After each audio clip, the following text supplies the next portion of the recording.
Olá, pessoas! Mais uma semana do Tá Fazendo o Quê? O melhor programa sobre política da TV brasileira, inclusive YouTube e Spotify. Semanalmente convidando pessoas para participar conosco e falar sobre a política que mexe com a sua vida. A política do dia a dia. A política que se faz com mandato, sem mandato, que se faz estudando, pesquisando e debatendo. Não é essa coisa de ficar brigando um com o outro, não, tá? É, de fato, conversar, chegar em acordos e entender que o sistema ele é coletivo, ele é plural e depende de muita participação de todos nós. Hoje, inclusive, nós vamos falar sobre política em outra esfera. Olha só que bacana o Tá Fazendo o Quê de hoje. A gente vai falar sobre a política no futebol.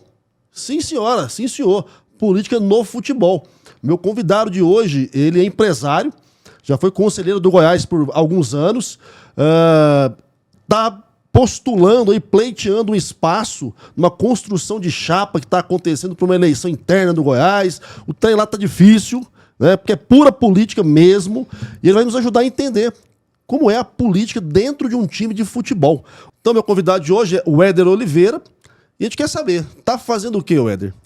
Oi, Marcos, tudo bem? Eu quero agradecer aí pela oportunidade de poder estar participando, né, desse podcast aí que tem tanta audiência aí no estado de Goiás e no Brasil. Um podcast está crescendo muito e eu me sinto muito honrado de poder estar participando com você hoje para falar um pouco da política do futebol. Política do futebol não é fácil. Política do futebol é algo muito complicado, né? E vamos agora, nesse podcast, estar falando algumas coisas que nós sabemos, que nós estamos vivenciando hoje ali no Goiás Esporte Clube. Maravilha. Só para a gente entender bem, né, gente? Futebol já é uma coisa que mexe muito com as paixões de todo mundo que acompanha, que gosta. O Brasil, principalmente, o futebol sempre foi um espaço de muito embate, de muito debate e de muita política também, né? A gente vai lembrar que tem várias figuras do mundo político que estiveram no futebol como jogadores, como dirigentes. A própria seleção brasileira já foi usada para estampar aí um orgulho nacional num período de ditadura. Então, assim, o futebol sempre esteve presente nas questões políticas, que é justamente o que a gente fala aqui no programa, Éder, que é tentar equalizar os interesses de todo mundo. E eu imagino que dentro de um time de futebol, né, para quem tá de fora, igual eu, que só gosta de assistir, ou vai no estádio, ou tá em casa, tem uma visão, mas para quem participa do clube, o processo político é bem mais intenso e tenso. Como é que funciona hoje, dentro do Goiás Esporte Clube, as questões de dirigente, presidente? Como é que se dá esse processo político internamente? Ô Marcos, hoje no Goiás Esporte Clube, a política lá é uma política ditadura, né, de uma ditadura, porque nós temos aí a família Pinheiro. Eu não tenho nada contra a pessoa do Edmin, do Paulo Rogério. Edmin hoje é o presidente do Conselho Deliberativo. Paulo Rogério é o atual presidente executivo. Não tenho nada contra a pessoas deles. Mas a família Pinheiro, todos sabem que já tem praticamente 50 anos que eles estão dominando ali o Goiás. E durante esses 50 anos, nunca tivemos uma eleição para o Conselho Deliberativo. E se não me falha a memória, somente tivemos 2 eleições para presidente executivo. Então, assim, lá não tem democracia. Dentro do Goiás Esporte Clube hoje é uma ditadura, entre aspas, né? Porque se forma uma chapa para concorrer ao Conselho Deliberativo e essa chapa tem que ter 250 pessoas. Certo. É grande a chapa, né? A chapa é grande. Porém, hoje, sócios adimplentes no Goiás, somente temos 450. Mas não dá nem 2. Não tem como. É impossível hoje, na situação que se encontra, né, os associados do Goiás Esporte Clube, não somente hoje, mas já vem com vários anos, se montar 2 chapas. Então, eles estão ali perpetuando o poder, porque eles têm uma chapa que já está com eles há um bom tempo. E tendo o Conselho Deliberativo na mão, eles acabam dominando também a questão executiva do clube. Porque até antes da mudança do estatuto, toda a eleição para presidente do Goiás é feita pelos conselheiros e não pelos associados. Então, por isso que nós envolvemos na política do Goiás para tentar democratizar o Goiás, para tentar abrir o Goiás para que ele possa ser democrático, porque eu acho que a concorrência ela faz bem, eu acho que a disputa ela faz bem. E uma disputa sadia, uma disputa de ideias faz bem para o clube. Talvez o Goiás esteja passando pelo que está passando agora, está na iminência de novamente ser rebaixado para a Série B do Campeonato Brasileiro, porque não está tendo ali uma democracia, né? Se tivesse, talvez o clube não estaria na situação que está vivendo hoje no futebol nacional. Só para explicar então para quem está em casa, e assim como eu, não é sócio de nenhum time nem nada. Para uma eleição então de presidente, para uma eleição de conselheiro, você tem que ser não só torcedor do time, você tem que ser associado ao time, que é o cara que paga uma contribuição, e esse cara não é qualquer um que pode concorrer. Como é que se monta essa chapa? Porque eu acho bacana o pessoal entender, porque às vezes o camarada tá lá semanalmente pagando o ingressinho dele lá para torcer pelo Goiás no estádio, tá pagando um pay-per-view para assistir os jogos do Goiás, mas não sabe o que acontece por dentro do Goiás. Eu acho que é digno que ele saiba como é que funciona o processo da máquina, né, do time. Não sei se é uma empresa aí já, é uma empresa que toma conta, mas acho que tem que entender também o time que ele torce, como é que é tocada a coisa lá dentro. Então, no Goiás hoje existe, até a última atualização, 722 associados, que antes era chamado de sócios proprietários. Então, são pessoas que vão adquirir um título do Goiás. Porém, nós estamos tendo uma inadimplência muito grande. O time vem de 10 anos para cá, a cada vez entrando em situações mais complicadas, né? O Goiás está, se você pegar aí nos últimos 10 anos, praticamente está disputando mais a Série B do que a Série A. Nós temos o Atlético Goianiense que está nos passando esse requisito, né? Nos últimos 10 anos vai disputar mais Série A do que o próprio Goiás. Então são 722 associados. Para você adquirir um título desse, é necessário, primeiro, que você encontre alguém que esteja disposto a vender, né? Ou procurar o clube, ver se tem algum disponível e pague ali R$50 mil. 50 mil reais? 50 mil reais. E não somente você pagar 50 mil. Isso aumentou agora, de um ano para cá. Antigamente era, se eu não me engano, 10 mil reais o título. Eles aumentaram agora para 50 mil. E além de você ter essa disposição de pagar 50 mil reais, é necessário que você tenha a indicação de 5 conselheiros. Então, nossa, mas é difícil então, hein? É difícil. 5 conselheiros, ele tem que abonar a sua ficha, ele tem que assinar, sendo como fosse um fiador seu, um avalista seu, você entendeu? Uhum. Que é depois encaminhado ainda para o presidente do Conselho Deliberativo para ele aprovar ou não essa entrada desse associado para o clube. Então, assim, são 722 associados, eu creio que deveria ser maior.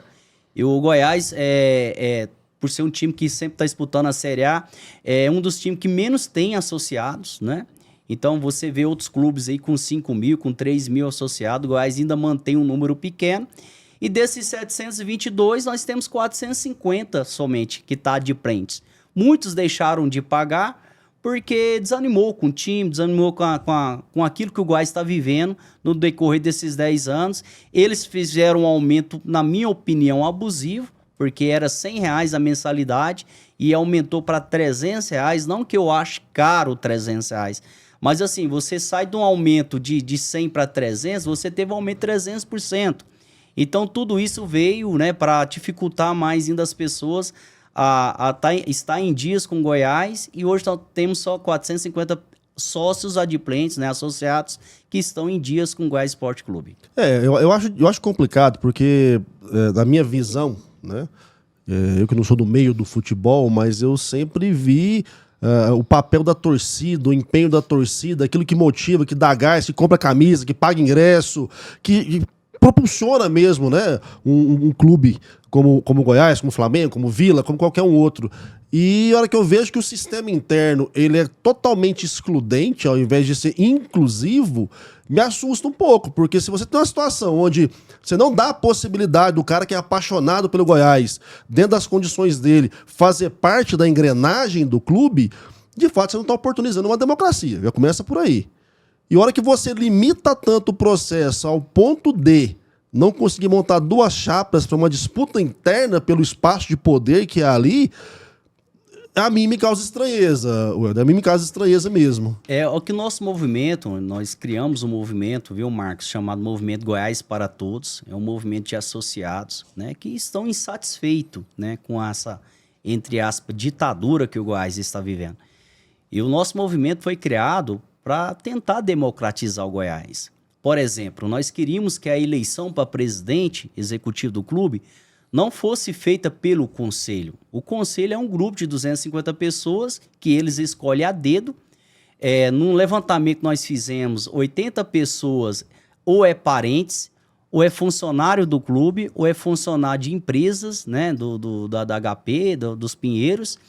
Então, assim, é um grupo muito fechado, né, escolhido ali por eles, né, para compor essa chapa que eles montam a cada 3 anos. Então, nós queríamos que o Goiás fosse democratizado, com essa eleição, ela fosse feita não pelos conselheiros, mas por todos os associados. Porque dessa forma teria mais democracia, dessa forma poderia se montar, às vezes, 2 chapas, e ali seria debatidas as ideias, seria debatido o que é melhor para o Goiás, o que é melhor para o clube. Mas em vez de nós conseguirmos esse direito, nós fomos surpreendidos com um fechamento maior ainda dentro do Goiás. O senhor Edmin Pinheiro agora mudou o Estatuto Goiás, né? Fechando mais o clube, concentrando mais o poder ali no Conselho Deliberativo do clube. Hoje o associado do Goiás, ele compra um título lá no Goiás, praticamente ele vai ter o direito de pagar uma mensalidade de R$300 e ir para o jogo. E levar um acompanhante, que foi algo que nós conseguimos através do nosso movimento também, né?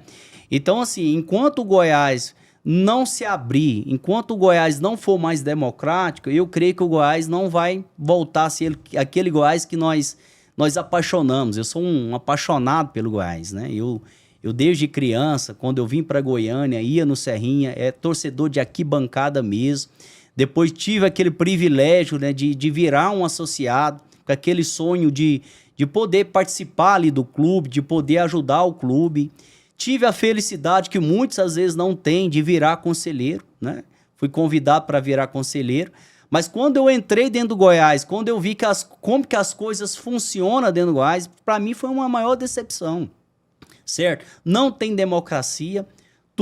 As assembleias que fazem lá, as reuniões que faz lá do conselho, eles já vêm com algo praticamente pronto, eles não ouvem nem os seus próprios conselheiros e eles colocam ali o voto aberto, né, para às vezes até intimidar, para que todos aqueles que forem contra as suas ideias, contra os seus posicionamentos, eles pegam, retiram da lista e na próxima eleição do conselho eles colocam outras pessoas no lugar, mantendo ali seu domínio sobre aqueles conselheiros que há muitos anos, né, já mais de 50 anos que o Goiás está dessa forma, sendo administrado aí pela família Pinheiro.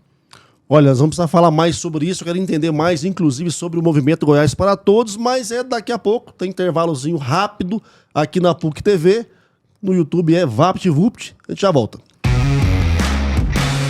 Olá pessoas, estamos de volta com o Tá Fazendo o Que de hoje, aqui com o Éder Oliveira, que é empresário, que é um apaixonado pelo Goiás Esporte Clube e está nos comentando aqui um pouco sobre a estrutura política por trás do time que movimenta aí milhares de torcedores aqui do nosso estado e que está na luta, inclusive agora, para se manter na Série A. Mas, para além disso, pelo que eu entendi aqui da fala do Éder, uma luta para se abrir de uma maneira mais democrática para um processo de transformação do time. É mais ou menos isso, né? Você me comentou que tem o movimento Goiás para Todos. O que é o movimento Goiás para Todos?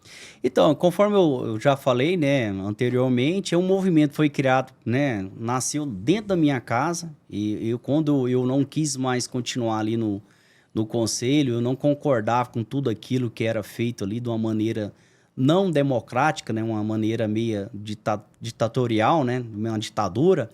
Eu falei assim, ó, precisa pegar as pessoas de bem, que o Goiás tem muitas pessoas de bem. O Goiás tem os associados do Goiás, os conselheiros do Goiás, são pessoas de bem na sua maioria. Então precisa criar um movimento para que a gente possa democratizar esse clube. Porque enquanto o Goiás não for democratizado, Eles querem mudar o sistema interno do time. Porque hoje eles já têm 50 anos que está no poder. Aí, ó, vou dar um exemplo para você. Fortaleza. Fortaleza, em 2017, estava ali disputando para subir junto com o Goiás, da Série B para a Série A. Certo? O Goiás subiu juntamente com o Fortaleza e o Fortaleza ficou. E nunca mais caiu para a Série B. E o Goiás veio cair novamente depois, né? Então, por quê? Porque o Fortaleza, ele se profissionalizou, né? Hoje é referência aí no futebol brasileiro o que eles estão fazendo com Fortaleza, mas lá eles não usam, né, o clube para benefício próprio. Eles não usam o clube para colocar seus familiares, para colocar seus amigos. E o Goiás hoje não. O Goiás está sendo usado para colocar... Você sabia, Marcos, que nós temos hoje 10 pinheiros ocupando cargo dentro do Goiás Esporte Clube? Não tem essa informação. Eu tenho 2 empresas, eu não tenho nenhum parente trabalhando comigo, né? Não porque às vezes não tenha capacidade, mas eu não gosto de misturar as coisas. E no Goiás hoje tem 10 pinheiros ocupando o cargo dentro do Goiás, além daqueles amigos, né? Outra coisa que eu não entendo, acho que nenhum torcedor do Goiás, nenhuma pessoa vai entender como que o Arley ainda está dentro do Goiás Esporte Clube. Se o Goiás chegar a cair, que tudo indica que vai cair, nós que somos apaixonados pelo clube, então, estamos torcendo por um milagre, né, para que não venha ocorrer essa queda, porque nós sabemos do desastre que vai ser para o clube, né? Mas se chegar a cair, conforme tudo está indicando, o Arley vai ser o 3º rebaixamento do Arley e ele continua lá dentro do clube. Eu, como empresário, quando eu contrato um profissional, esse profissional ele tem que me trazer retorno. Se ele não me traz retorno, eu vou tentar substituir ele por um outro profissional que venha fazer o trabalho e trazer retorno. Já o Arley não. O Arley, desde a época que o Arley começou a mexer com o futebol do Goiás, o Goiás veio uma decadência muito grande. Nós temos 5 anos que nós não conseguimos mais ganhar campeonato goiano. Se você voltar na história aí, todo mundo fala, não, o campeonato goiano pro Goiás é fichinha. E realmente era fácil ser campeão goiano. Hoje já tem 5 anos que nós não conseguimos ganhar um campeonato goiano. Esse presidente agora, o Paulo Rogério, ele ficou 3 anos no clube, é o primeiro presidente do Goiás Esporte Clube que nunca foi campeão goiano. Para falar que não ganhou nada, ganhou uma Copa Verde de um time, certo? Se eu não me engano, sub-20 do Paysandu, porque já tinha dispensado os outros jogadores. Então, assim, o nosso Goiás cada vez está ficando mais pequeno. Cada vez mais nós estamos perdendo aquele prestígio que nós tínhamos. Porque antigamente um Flamengo, um Corinthians, um São Paulo vinha jogar contra o Goiás no Serra Dourada, respeitava o Goiás. Porque sabia que se ganhasse, ganharia com dificuldade. Porque o Goiás era difícil se jogar com o Goiás aqui no Serra Dourada. Hoje não, tá virando chacota. Você vê, o Atlético, que era um time que poucos anos atrás estava fechando as portas, tá tendo mais participação na Série A que o Goiás nos decorrer dos 10 anos. Então, por isso que esse movimento foi criado, para democratizar o Goiás, para convidar esses associados, esses conselheiros que amam o Goiás de coração, de verdade, a se unirem e pegarmos e abrir o Goiás. Para quê? Para que possa ter democracia, né? Para que essa família, que foi importante, eu creio que o seu Alê Pinheiro foi um dos maiores dirigentes de futebol brasileiro, teve a sua importância, mas o ciclo já se encerrou. Agora tem outras pessoas que podem assumir o Goiás e profissionalizar ele, não usar ele para colocar seus familiares e os seus amigos, colocar pessoas competentes, profissionais e fazer ele voltar a crescer novamente no cenário do futebol brasileiro. Ou daqui a pouco, infelizmente, nós não vamos estar falando do Goiás cair para B, mas por uma Série C que será um desastre para todos. A minha área é a política, né? Eu estou sempre falando sobre política e eu entendo e sempre defendi isso, que há sempre mais de uma maneira de fazer a mesma coisa quando se pensa na coletividade. E a alternância de poder, ela existe para isso, para que os grupos se alternem e formas diferentes de gestão, de administração, possam aparecer e possam gerar um contraditório, buscar novos meios e, obviamente, sempre pensando no benefício do cidadão.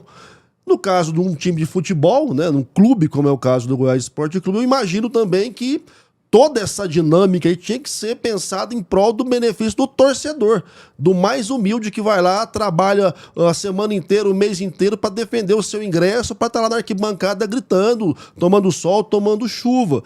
E pensando nessa linha, Éder, eu acho que profissionalizar o que está acontecendo com vários outros clubes, né, como é o caso do Bragantino, torná-lo uma empresa de fato, é até uma maneira de respeitar esse cidadão que contribui com o clube, porque esse cara sim contribui, né? Ele não tem salário do clube, ele não tem cargo no clube, mas ele contribui, semanalmente ou mensalmente, quando ele pode, pagando aquele ingresso, comprando uma camisa, mantendo vivo esse amor pelo, no caso aqui específico, o Goiás Esporte Clube e disseminando na família, né? Então eu entendo que esse movimento Goiás para Todos, ele tem que pensar em todos, inclusive do torcedor mais humilde.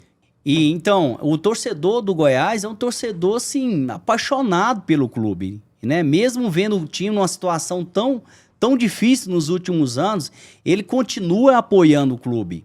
Eu fui num jogo agora, Goiás e Vasco, às 16 horas, daquele calorzão que estava fazendo aqui em Goiânia, um sol insuportável, que bancada ali quente e sem água. Eles deixaram faltar água ali para o torcedor e mesmo assim o torcedor foi empurrando o time estava perdendo para o Vasco de 1-0, mas gritando, apoiando, e no finalzinho ali o Goiás conseguiu o empate. Então, assim, eu acho que essa diretoria, essas pessoas que estão administrando o Goiás, eles tinham que ter mais respeito com o torcedor goiano, do Goiás Esporte Clube. Porque são fanáticos. O futebol hoje, Marcos, é uma paixão nacional. Muitos, a alegria dele é ir para um estádio e torcer para o seu time, ver seu time ganhar um jogo. E agora, na situação que o Goiás está, o torcedor do Goiás Esporte Clube só está tendo decepções.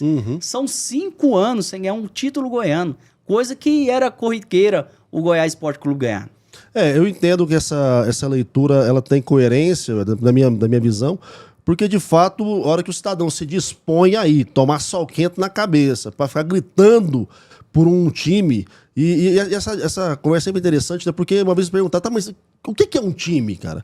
O time não são só os jogadores, porque eles passam, eles mudam. O time não é só o espaço físico, o time é uma paixão, né? Vocês constroem na cabeça dos torcedores um universo que, como você bem pontuou, chega a ser uma catarse em algum momento. O único lazer que às vezes um pai de família tem, devido à dificuldade com que vive para sustentar a sua casa, é ir no estádio no final de semana para poder torcer.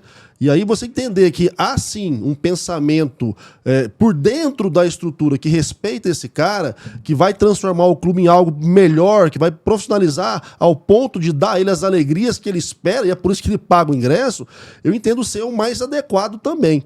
E aí, só para deixar claro para a nossa audiência, a gente está falando de quanto que gira por dentro do Goiás para essa administração toda, para poder fazer a alegria do torcedor? Esse ano o Goiás vai arrecadar mais de 100 milhões. Ele não passou, né, não fechou ainda o ano, não passou o balancete ainda, o balanço, mas o Goiás vai arrecadar mais de 100 milhões. Agora eu te faço uma pergunta, 100 milhões para montar um time desse, tá faltando competência. Me desculpa a minha sinceridade, tá faltando competência no Goiás, tá faltando uma gestão competente, conforme eu falei, uma gestão que venha, né, administrar aquele clube e colocar pessoas competentes em cada departamento. Porque, assim, por mais que o faturamento é pouco em relação a outros clubes, mas nós vimos o Fortaleza, que, né, 2017 estava subindo ali tinha acabado de subir ali da C para B, e hoje tá disputando aí, disputou a final da Sul-Americana. Nós vimos aí o Cuiabá foi criado em 2010. Cuiabá nem torcida tinha. Um clube criado por empresários, hoje tá aí, ó, vai continuar na Série A e o Goiás tá caindo para a Série B. Então, o que falta no Goiás, no meu ponto de vista, é uma gestão competente, uma gestão que seja profissional, que administre o clube de uma maneira que não venha colocar seus familiares, não venha colocar seus amigos, mas pessoas competentes em cada departamento. Fazendo isso, com certeza, o dinheiro vai ser bem gasto, as contratações serão bem feitas e teremos aí um time competitivo, pelo menos para disputar uma Série A, não passando essa vergonha de, às vezes, ou o Goiás, quando não cai, quase cai. Então, aquele sofrimento ali para o torcedor do Goiás Esporte Clube.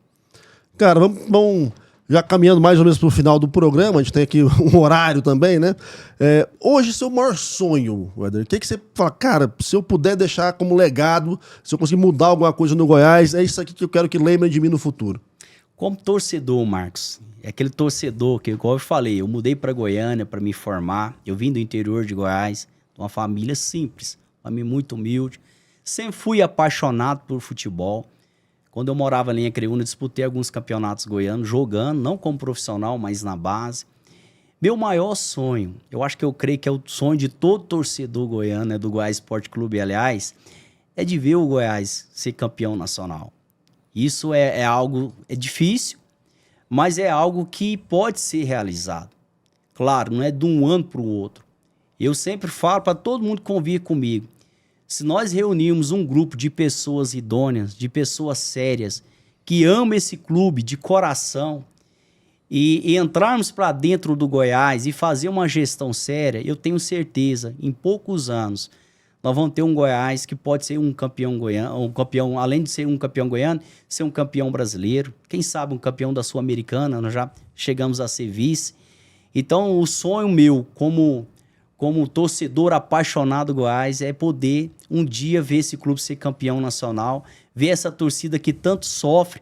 Que o torcedor, tem torcedor, Marcos, que ele deixa de comer uma carne para ir no estádio.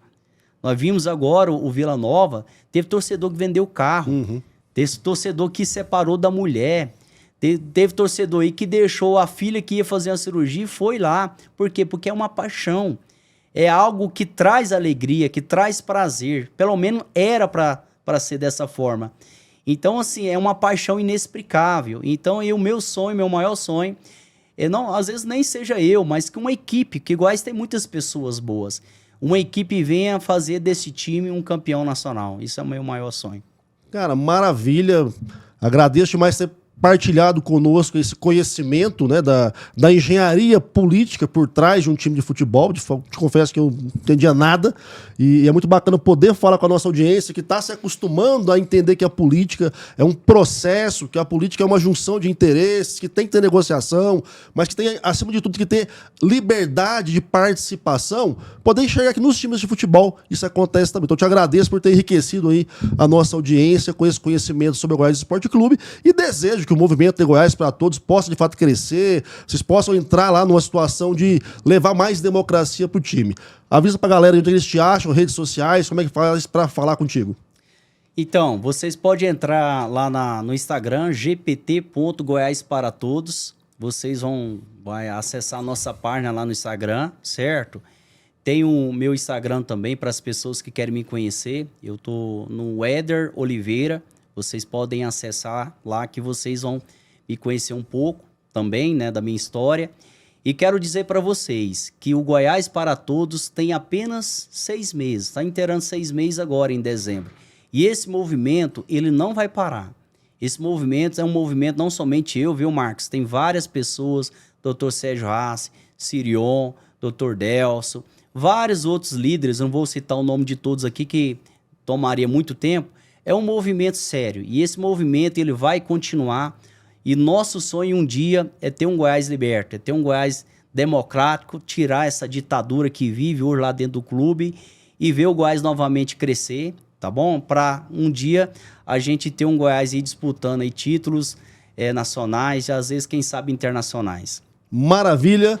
Gente, quero agradecer mais uma vez a nossa audiência, mais uma semana do Tá Fazendo o Quê aqui na nossa conta. Hoje no bastidor aqui só o Rafa, no papel de cara que lida com as picapes, o nosso munícipe número 1 de Goiânia, o Elias no papel de Elias, este que é um fanático pelo Goiás também, inclusive, torcedor aí, de fato, de carteirinha, e tem um brother lá no fundo que eu não lembro o nome dele, que é o Eric. Pessoal, até semana que vem com mais um bate-papo super bacana sobre política, a política que mexe com o seu dia a dia e até com o seu fim de semana, né? É futebol. Brinde pra fechar o boteco. Isso.